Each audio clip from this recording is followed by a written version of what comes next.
जय जगन्नाथ स्वागत करुचे ट्रेंडिंग न्यूज चैनल को एबे जा किछि बड़ लेटेस्ट अपडेट आसुची आम आईएमडी बाम भारतीय पाणीपाग विज्ञान केंद्र तरफ कि आज संध्या बा राति ठारू आम ओडिशा रे अधिकांश जिला मानकरे शीतर तापमात्रा खूब अधिक मात्रा रे वृद्धि पाइबो।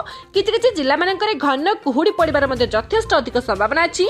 ता सहित विजिबिलिटी लो रहिबो जोथि पई कि अकस्मात दुर्घटना मध्ये हेइ पारे। सेतिपई आपण माने निहाती सतर्क सचेतन रहिबे। स्पेशली राति 8टा 9टा पाखरु आरंभ करके परदिन पुणी सकाळ 7टा 8टा पर्यंत किछि जिला मानकरे घन कुहुडीर संभावना अछि। ता सहित आगक एक साइक्लोनिक सर्कुलेशन बा एक घूर्णिबलय सृष्टि होबार संभावना अछि तमिलनाडु उपकूल बंगोपसागर रे, जार प्रभाव रे आम ओडिसा रे पुणी किछि जिला मानकरे पाग मेघुआ रहबा सहित वर्षार संभावना मध्ये अछि। आउ सुनामी को नेकी आपण माने विभिन्न वीडियो वर्तमान देखबा पई पाउथिबे। तो सुनामी को नेकी कोन अपडेट अछि ए सब को जानिया पई निश्चित वीडियो को शेष पर्यंत देखंतु। नुआ करी चैनल को असले चैनल को सब्सक्राइब करके पाखरे आसुतबा बेल आइकन को प्रेस करी ऑल नोटिफिकेशन को ऑन करंतु। वर्षा बन्या बात्या आ लघुचाप सबरो लेटेस्ट आ फास्ट अपडेट आपण मानक पाखरे पहुंची जिवो। तो देरी न करी आरंभ करबा कोन। तब वर्तमान जा किछि बड़ लेटेस्ट अपडेट आसुची आम आईएमडी बाम भारतीय पाणीपाग विज्ञान केंद्र तरफ कि आज ठारू आम ओडिशा रे अधिकांश जिला मानकरे ठंडार परिमाण खूब अधिक मात्रा रे वृद्धि पाइबो। विशेष करके पहाड़िया अंचल मानकरे पाखापाखि 4 रु 5 डिग्री पर्यंत पारद तळकु खसिबो। ता माने शीतल लहरी अधिक मात्रा रे वृद्धि पाइबो। आउ ता सहित उपकूलवर्ती जिला मानकरे मध्य 3 रु 4 डिग्री पर्यंत पारद तळकु खसी पारे। तो सेतिपई उपकूलवर्ती जिला मानकरे टिके कम ठंडा अनुभूत हेबो।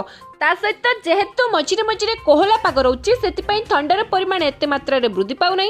ओवरऑल आज पाखरु नै कि आगको कंटीन्यूअसली पारद तळकु खसिबो। ता सहित आगको किछि पहाड़िया एरिया मानकरे तुषारपात हेबार मध्ये संभावना अछि। सेतिपई निहाती अलर्ट रहिबे। ता सहित वर्षा को नै कि जाबि किछि लेटेस्ट अपडेट आसुची किछि वेदर फोरकास्ट मॉडल माने जा किछि आकलन करूछन्ति कि आगको एक साइक्लोनिक सर्कुलेशन बा एक घूर्णिबलय सृष्टि हेबार संभावना अछि तमिलनाडु उपकूल बंगोपसागर रे। तो जार प्रभाव रे पुणी आगको आम ओडिशा रे किछि जिला मानकरे पाग मेघुआ रहबा सहित हल्का झिपिझिपि वर्षा होई पारे पाखापाखि 18-19 तारिख मध्य रे। ता छडा आपण माने विभिन्न वीडियो मानकरे वर्तमान देखबा पई पाउतबे कि एक बड़ सुनामी माडी आसुची महातांडव करिवो। तो आपण माने जो देखबा पई पाउतबे सुनामी पई अपडेट जारी करा दैछि। सुनामी पई अलर्ट मध्ये जारी करा जायछि। एहा निश्चित मात्रा रे सत किंतु एया जानि के रखंतु सत हेले भी एहा हम भारत पई नुहे। इंडोनेशिया रे जेहेतु गतकाली भूमिकंप सृष्टि हेतिला जार रेक्टर स्केल रे तीव्रता थिला 7.3 ता माने एक बड़ धरणर भूमिकंप थिला जार प्रभाव रे संभावना अछि एक सुनामी आसीबा पई जोथि पई कि अलर्ट जारी करा जायछि। किछि किलोमीटर पर्यंत पानी माडी आसी पारे आ एहा केवल इंडोनेशिया पई जारी करा जायछि। आ कुआ जायछि कि जदि भी सुनामी आसे ताहले अधिक बेगरे आसीबो नाही कि अधिक किलोमीटर पर्यंत मध्ये माडी आसीबो नाही।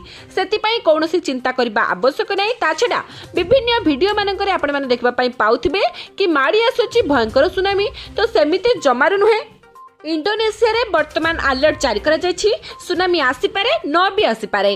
ता छडा आगको आम ओडिसा रे वेदर कंडीशन कोन रहइबो केउ जिला मानकरे ठंडार परिमाण घन कुहुडीर परिमाण वृद्धि पाइबो कि नै जा भी किछि लेटेस्ट अपडेट आसीबो संगे संगे मु अपलोड कर देबी आपण मानक पाखरे पहुंची जिवो।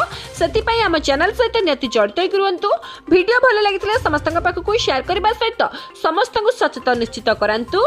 शेष पर्यंत वीडियो देखिथिबारु आपण समस्तक पुनि थरे हृदय सहित बहुत बहुत धन्यवाद। जय जगन्नाथ वंदे मातरम।